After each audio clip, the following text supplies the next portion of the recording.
एक बूढ़ी माँ जिसने अपने बच्चों के लिए पूरी जिंदगी कुर्बान कर दी, लेकिन जब उसे सबसे ज़्यादा ज़रूरत थी, उसी के अपने बच्चों ने उसे अकेला छोड़ दिया।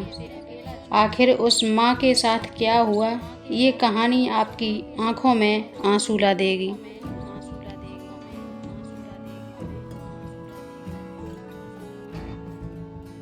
गांव के किनारे एक छोटी सी कच्ची झोपड़ी थी। उस झोपड़ी में एक बूढ़ी माँ रहती थी। नाम था उनका सावित्री। उम्र ने उसके शरीर को कमज़ोर कर दिया था, लेकिन दिल अभी भी अपने बच्चों के लिए धड़कता था। उनके 3 बेटे थे, रमेश, सुरेश और महेश। तीनों शहर में रहते थे, अच्छे काम करते थे, लेकिन माँ से हमेशा दूर हो गए थे, हमेशा के लिए। सावित्री रोज सुबह उठती, भगवान के सामने दीप जलाती और अपने बेटों की सलामती की दुआ करती। उसकी आंखें दरवाजे पर टिकी रहती, शायद आज कोई बेटा आएगा। लेकिन दिन बीत जाते, कोई नहीं आता। एक समय था जब यही तीनों बेटे माँ के इर्द गिर्द घूमते रहते थे।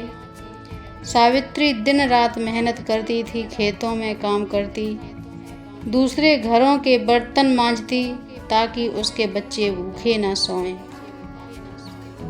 जब रमेश बीमार पड़ा था तो सावित्री ने 3 दिन तक कुछ नहीं खाया, बस बेटे के सिरहाने बैठी रही। सुरेश को पढ़ाने के लिए उसने अपने गहने तक बेच दिए और महेश के लिए तो उसने अपनी सेहत तक दांव पर लगा दी थी। वो हमेशा कहती, मेरे बच्चों की खुशी में ही मेरी खुशी है। लेकिन समय बीता, बच्चे बड़े हो गए, पढ़ लिख कर शहर चले गए। शुरू में तो फ़ोन करते थे, पैसे भी भेजते थे, लेकिन धीरे धीरे सब बदल गया। अब फ़ोन भी कम आने लगे और पैसे भी कभी कभी ही आते। माँ हर बार खुद को समझाती, बच्चे व्यस्त होंगे, काम होगा, लेकिन दिल के किसी कोने में एक दर्द था। क्या मैं अब उनके लिए बोझ बन गई हूँ? गांव के लोग कभी कभी उससे मिलने आ जाते थे।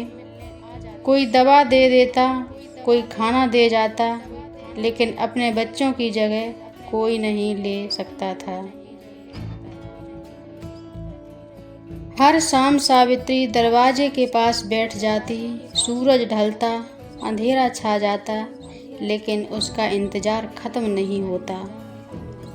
एक दिन पड़ोस की औरत ने पूछा, माँ, तुम रोज दरवाजे पर क्यों बैठती हो? सावित्री ने मुस्कुराते हुए कहा, बस मेरे बच्चे आने वाले हैं, कभी ना कभी तो आएंगे। एक दिन तेज बारिश हो रही थी। हवा इतनी तेज थी कि झोपड़ी भी हिल रही थी। सावित्री अंदर बैठी भगवान से प्रार्थना कर रही थी कि तभी दरवाजे पर दस्तक हुई। उसका दिल जोर से धड़कने लगा। क्या सच में मेरा बेटा आया है? वो धीरे धीरे दरवाज़ा खोलने गई। दरवाज़ा खोला तो सामने एक अजनबी आदमी खड़ा था, भीगा हुआ, ठंड से कांपता हुआ। सावित्री ने बिना पूछे उसे अंदर बुलाया, अपने बेटे जैसा समझकर उसे खाना खिलाया, सूखे कपड़े दिए। अजनबी ने पूछा, माँ, आप मुझे जानती भी नहीं, फिर इतना प्यार क्यों?